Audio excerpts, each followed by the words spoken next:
नमस्कार दोस्तों, जैसा कि आपको पता ही होगा कि आज चंद्रशेखर आजाद का मध्य प्रदेश के सेपरी जिले में पहला दौरा था। यहाँ पर आपको बता दें कि उन्होंने आम सभा को संबोधित किया।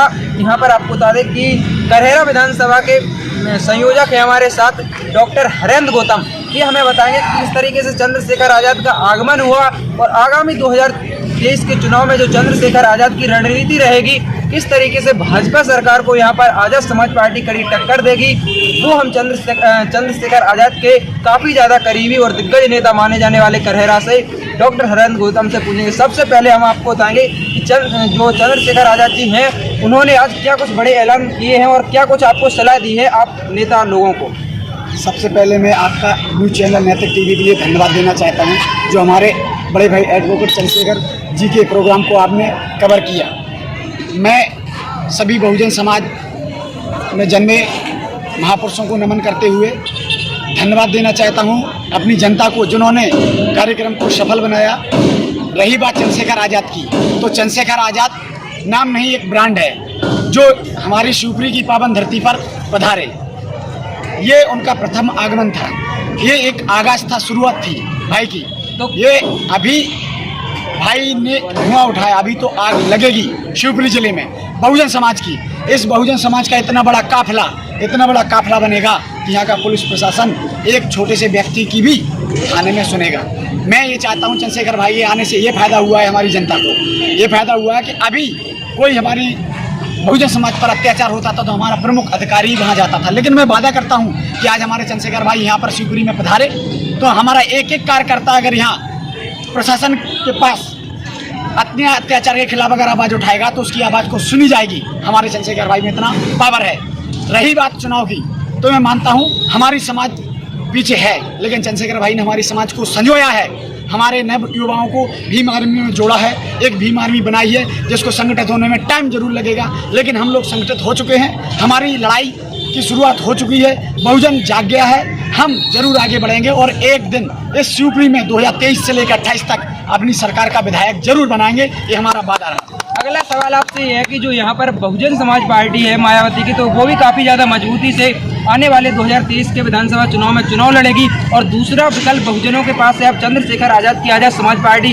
तो क्या बहुजन समाज पार्टी से ज़्यादा वोट जो है चंद्रशेखर आज़ाद की पार्टी को मिल पाएंगे? क्या भाजपा कांग्रेस को छोड़कर जो लोग बहुजन समाज पार्टी को वोट देंगे तो उन वोटों को क्या अब चंद्रशेखर आज़ाद की पार्टी अपने वोटों में कन्वर्ट कर पाएगी बहुजन समाज के? बिल्कुल, आपने बहुत अच्छा सवाल किया।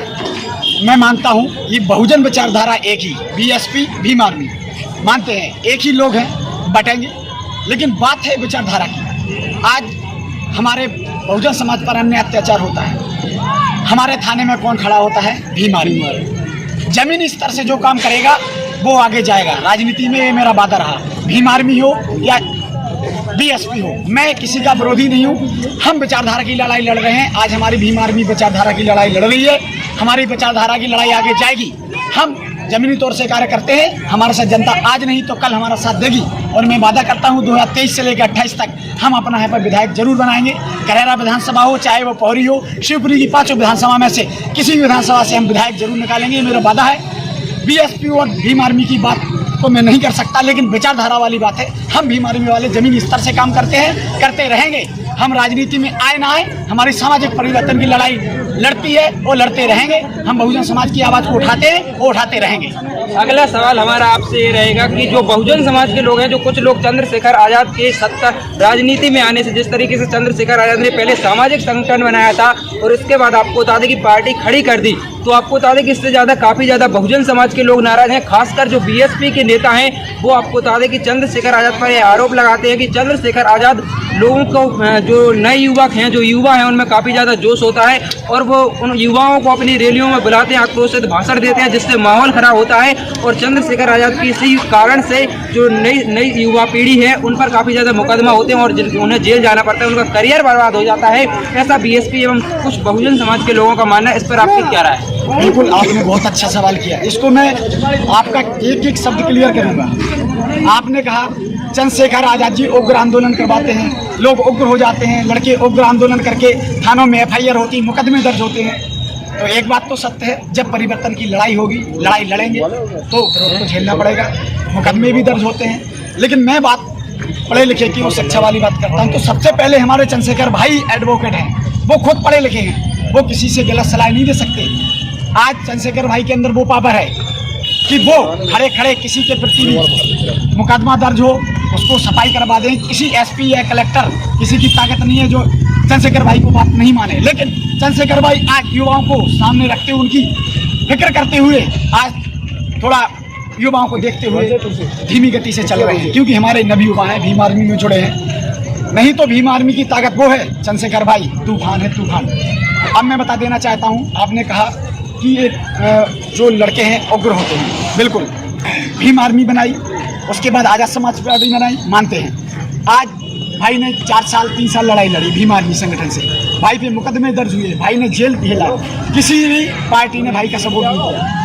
कोई भी संगठन हो बगैर पार्टी के नहीं चलता। आज आरएसएस है, भाजपा संगठन उसको सपोर्ट करता है, भाजपा पार्टी सपोर्ट करती है, सभी जानते हैं। आज हमारा भीम आर्मी संगठन है, हमारा भाई जेल में रहा, आप लोग भी जेल जाते हो, कोई पार्टी सपोर्ट नहीं करती, कोई विधायक नेता कभी भी हमारे भीम आर्मी संगठन के सपोर्ट में नहीं आता है। तो हमारे चंद्रशेखर भाई ने एएसपी पार्टी ज्वाइन की, एएसपी पार्टी का निर्माण किया, संस्थापक बने कि हमारे जो भाइयों के ऊपर मुकदमे दर्ज होते हैं, हम अपने नेता निकालें समाज से, नेता निकल के जाएंगे समाज में काम करें, बहुजन समाज को आगे बढ़ाएं। इसलिए ये एएसपी पार्टी जरूरी थी संगठन की सुरक्षा के लिए, नव युवाओं पे हो रहे केसों को कम करने के लिए।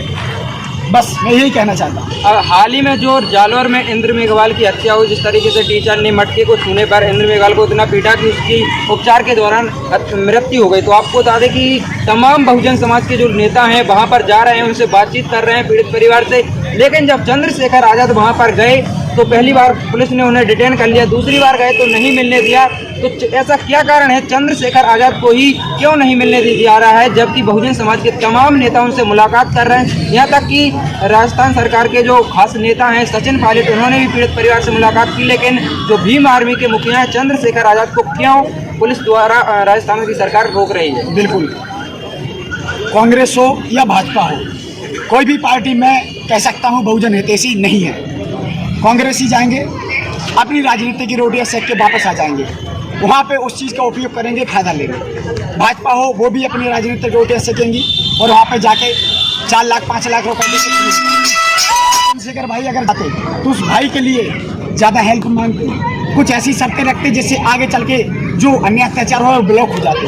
तो अन्य जो पार्टियाँ वो नहीं चाहती कि बहुजन समाज आगे बढ़े, बहुजन समाज आगे बढ़ के अपनी आवाज़ को उठाए।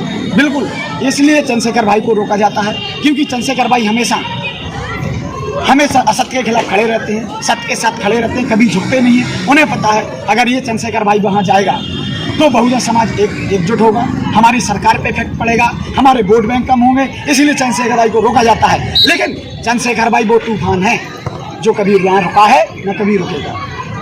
तो जो बसपा सुप्रीमो मायावती हैं वो लगातार आपको बता दें कि जो साहब कांसी राम जी का मिशन था बहुजन हिताय बहुजन सुखाय, लेकिन मायावती ने जब 2022 का विधानसभा का चुनाव हुआ उत्तर प्रदेश में तो इसी मिशन को, इसी नारे को सर्वजन हिताय सर्वजन सुखाय करके उसमें तमाम ब्राह्मण आंदोलन किए, उसमें सतीश चंद्र मिश्रा जैसे ब्राह्मण समाज के व्यक्ति को पूरी भागदौड़ सौंप दी और इसी कारण रहा कि उसको आपको बता दें कि बहुजन समाज पार्टी को उत्तर प्रदेश में काफ़ी ज़्यादा हार का सामना करना पड़ा। आपको बता दें कि चाहे वो तमाम जो हिंदू देवी देवताओं के त्यौहार होते हैं, जन्माष्टमी हो, तमाम मायावती बधाई देते हैं, लेकिन चंद्रशेखर आज़ाद बधाई नहीं देते हैं। क्या आपको लगता है कि अब मायावती की जो राजनीति है वो खत्म होने वाली है और चंद्रशेखर आज़ाद आगे आ पाएंगे?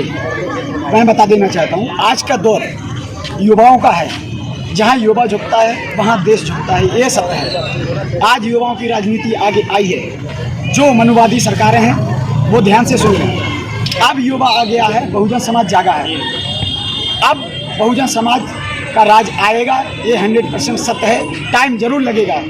आज बीएसपी पार्टी हो, बहुजन विचारधारा की पार्टी थी, हम मानते हैं, आज भी है, उसमें कुछ लोग हैं जो बहुजन विचारधारा को रखते हैं। भीम आर्मी बनी, जमीनी स्तर से काम किया। आज किसी व्यक्ति पर अन्याय अत्याचार होता है तो मैं एक ही बात कहूँगा, जो उसके साथ खड़ा होगा उसको सपोर्ट करेगी जनता, युवा। इसके आगे सभी पार्टियों के खिलाफ मैं कुछ कहना नहीं चाहता हूँ। फैसला ये युवा करेंगे, देश का बहुजन समाज करेगी, जो जिसके साथ खड़ा रहेगा उसका बहुजन समाज सपोर्ट करेगी, बहुजन युवा आगे आएंगे, देश की तरक्की करेंगे। क्या चंद्रशेखर आज़ाद ने जो यहाँ पर सभा की है इसका कोई इफेक्ट पड़ेगा? क्या लोग चंद्रशेखर आज़ाद के संगठन और पार्टी से जुड़ेंगे? आने वाले जो 2023 का विधानसभा का चुनाव है इसमें कुछ अंतराल आएगा? बिल्कुल। चंद्रशेखर भाई शिवपुरी में प्रथम स्थान पधारे हैं। अभी तक चंद्रशेखर भाई की शिवपुरी मध्य प्रदेश के जितने भी जिले हैं, लगभग कुछ एक लड़के हैं जो हजारों की भीड़ को चीर कर चंद्रशेखर भाई से मिलते थे। आज चंद्रशेखर भाई खुद शिवपुरी की पावन धरती पर एक एक युवा से हाथ मिलाया। ये बहुत बड़ी बात है, युवाओं को बल मिला है चंद्रशेखर भाई से, एक ऐसे चंद्रशेखर भाई से जो समाज के लिए एक हीरा मिला है। जब कोई हीरा अमूल्य चीज़ मिल जाती है तो उसको संजो कर रखा जाता है, तो हम चंद्रशेखर भाई को संजो कर रखना चाहते हैं, क्योंकि हमें एक हीरा मिला है, उस हीरो को हम खोना नहीं चाहते हैं।